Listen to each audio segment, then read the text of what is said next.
Hey, everybody, it's Scott Steen with winnersandwhiners.com coming to you with the one and only Today in Sports Betting. This is the Thursday edition, part one. We're going to do the NFL. Scott, another possible Super Bowl preview here as the New England Patriots take on the Los Angeles Rams. Well, I know one of those teams should make the playoffs. I don't know about the other one. The other one can't exactly throw, but they're still winning games. So you can, read into that however you want to. Tell you what, though, I've seen a lot worse Thursday Night Football matchups. I don't know if this will be one of the more entertaining ones. It might be close, but I find the Patriots this year extremely boring. But either way, hopefully the game's close. We'll see what happens. I'm just excited that we've got nobody from the AFC South or the NFC East involved. Definitely true. Yeah, I think that's a big plus. How about 2020, by the way? The Cowboys got flexed out of a primetime game for the Browns. Yeah. That's a fun time. Makes sense because the Giants actually can compete for a division title and the Browns should be a playoff team. Yeah. It's funny when you hear in your head, you hear that the Cowboys got flexed out for the Browns. It's a kind of fun time. I think it makes sense, but still. Of course it does. Was it Cowboys and who? I don't even remember. Yeah, I don't either. Okay. It doesn't matter. I'm sure we'll talk about it in a couple weeks when it gets here. I'm sure it will. All right. So tonight we've got the aforementioned New England Patriots at the Los Angeles Rams. A little bit of movement on that line, Scott. It's now come down to 4.5.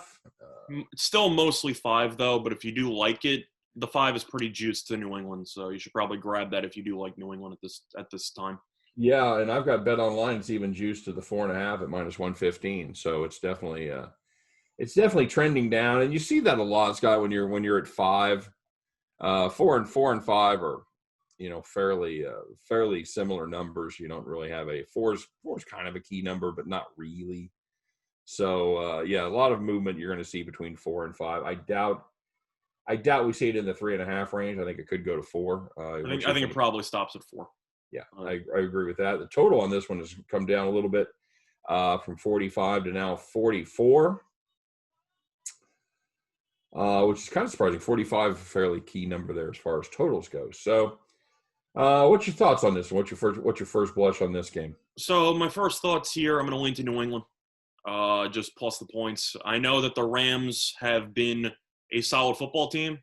I know that they ended up beating Arizona last week and made me a pretty healthy amount of money because that was the final pick I had in a 38-1 parlay, so that definitely helped out. But looking at the Rams, I've seen Goff against Belichick before. It's really just not pretty. And I know that McVay, I am a huge fan of as a coach. I know you're more lukewarm on him. Mm-hmm. I personally think he's a very good coach. But we've seen multiple times this year that Goff is a streaky quarterback. And what I mean when I say that is that when he faces, I'd say, educated defenses that actually switch up looks and do unique things, he looks terrible. But he's very good at torching average to below average defense. That's kind of what Goff's MO is so far this year. And, for example, the 49ers game is a perfect example. Because Saleh is a very solid defensive coordinator. Didn't look like it against Buffalo, but he threw some unique looks at Goff. Goff looked terrible for about 4 quarters, and he was, useless. And then you have him against Arizona, and that awful defense, and he goes for about 300-something passing yards, 2 touchdowns. He went off. So I think Belichick will give him some unique looks. I think he'll struggle. And I think that New England, with their ball control offense, should move the ball a little bit. I know that the Rams have the 3rd best rush defense in the league in terms of rushing yards allowed per game. But I do think that New England will control the ball a decent amount. I think that they should be able to finish within the number. I think they might win the game. It wouldn't surprise me because of the fact that you might think to yourself, well, it's an East Coast team traveling west. And the answer is, well, not really. Because they played last week against the Chargers in the same stadium, and they definitely didn't travel home. So they're already in the West Coast. They didn't have to do any extra travel. I think it's a good spot for New England, and I think that they should keep this game very close. So I think worst-case scenario, the Rams win by a field goal, and I think that New England has a shot to win it outright. I'd also point out that the travel from east to west didn't seem to harm him too much playing against the Chargers last week. So I credit all that to Anthony Lynn. Still got a job. Anthony Lynn, still employed.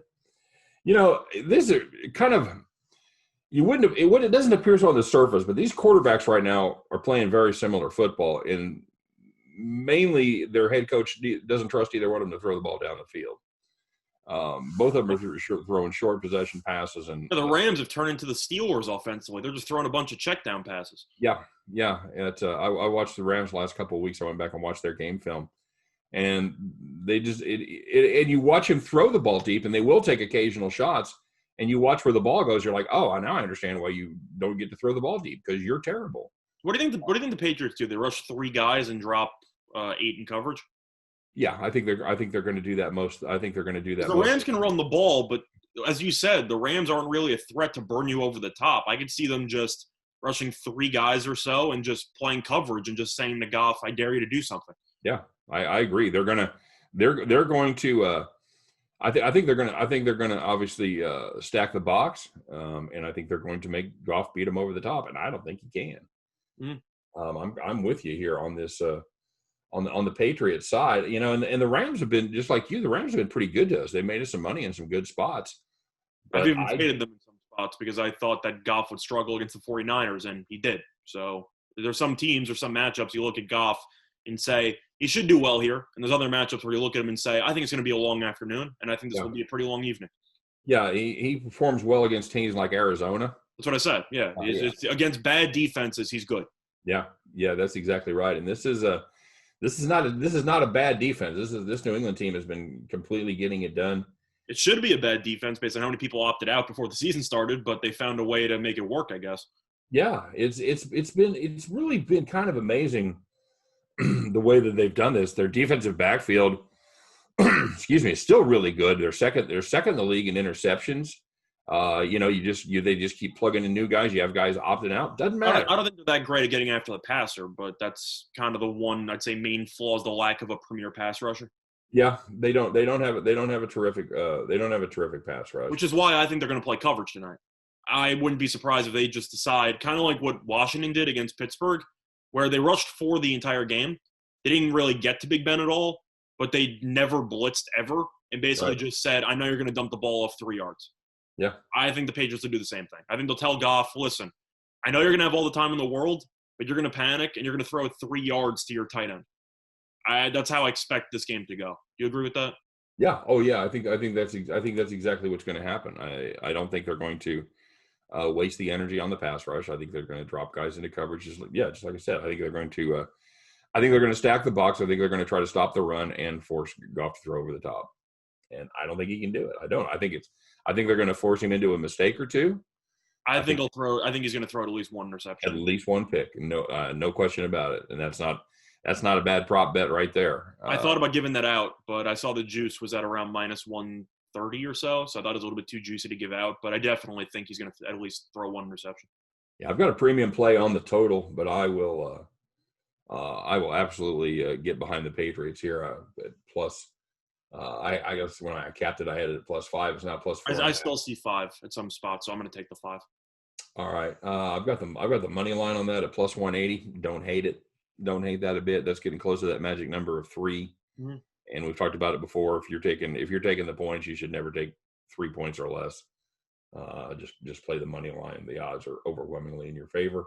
Yeah, for the game itself, though, as we talked about with the Rams and how they're not exactly a big play offense unless they break a run or two with Akers or with Henderson, any of those guys. That's why I like the under.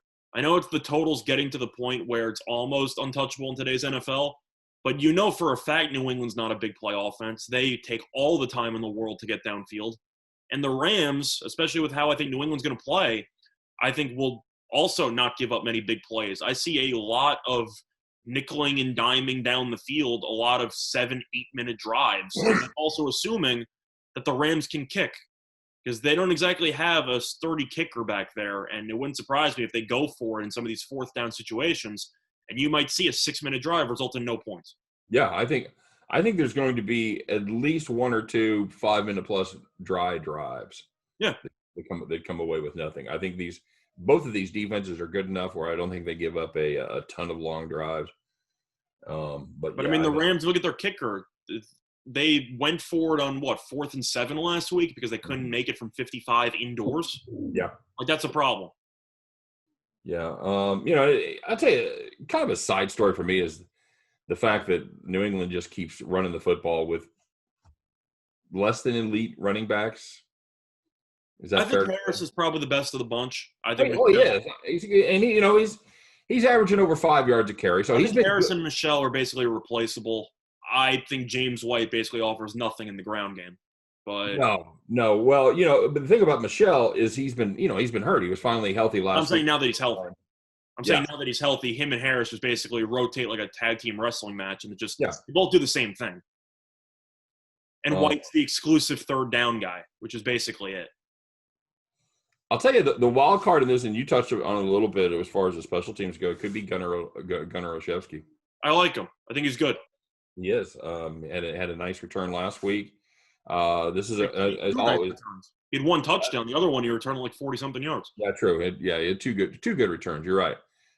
This is a New England team that has always done well on special teams. I'm going And to trust Hecker as a punter to give Gunnar a lack of running room based on coverage. Because if there's one thing the Rams are really good at, which I know sounds very, very, I guess, bad to be good at, it's punting the ball.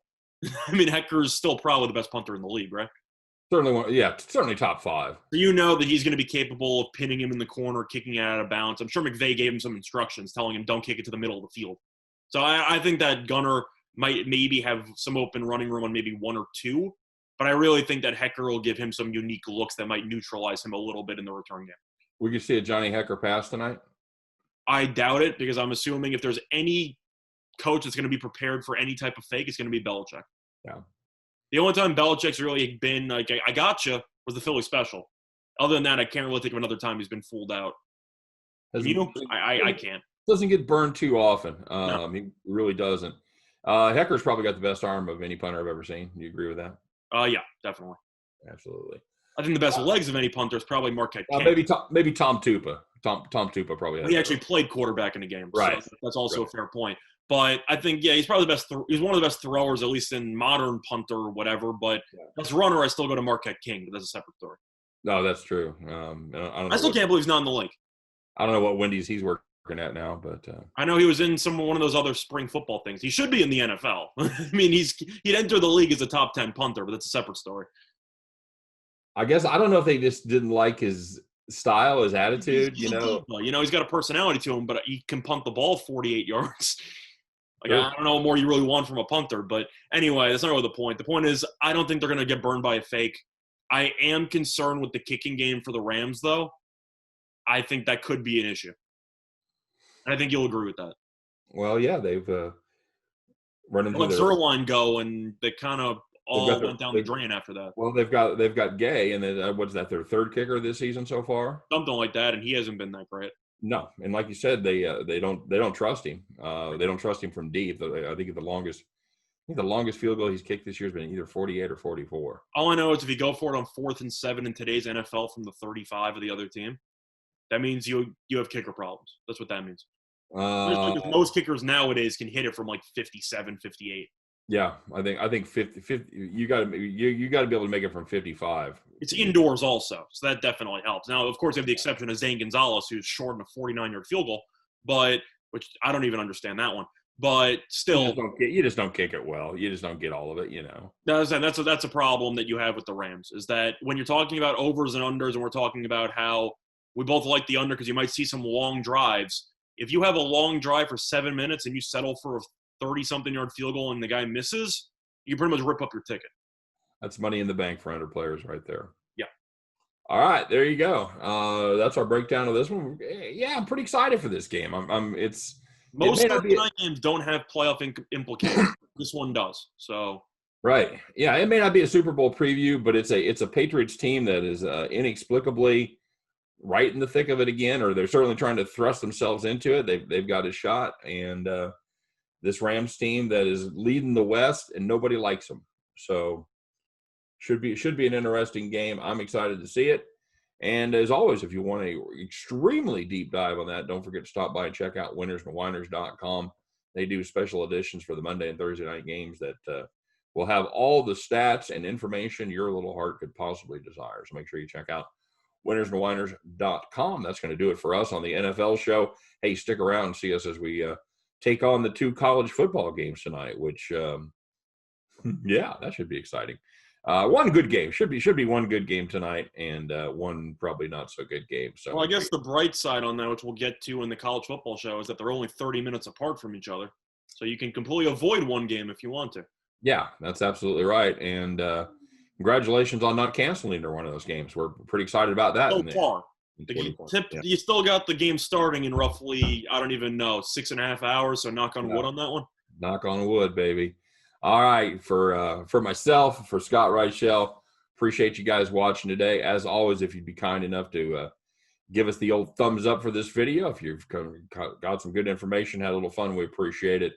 And yeah, come back and see us on our college football video here right around the corner. So yeah, settle in, kids. We're halfway done. For myself, for Scott Reichel, for all of us over here at Winners and Winers, appreciate you watching today. Hope every one of those tickets in your pocket turns into cash money back at the window.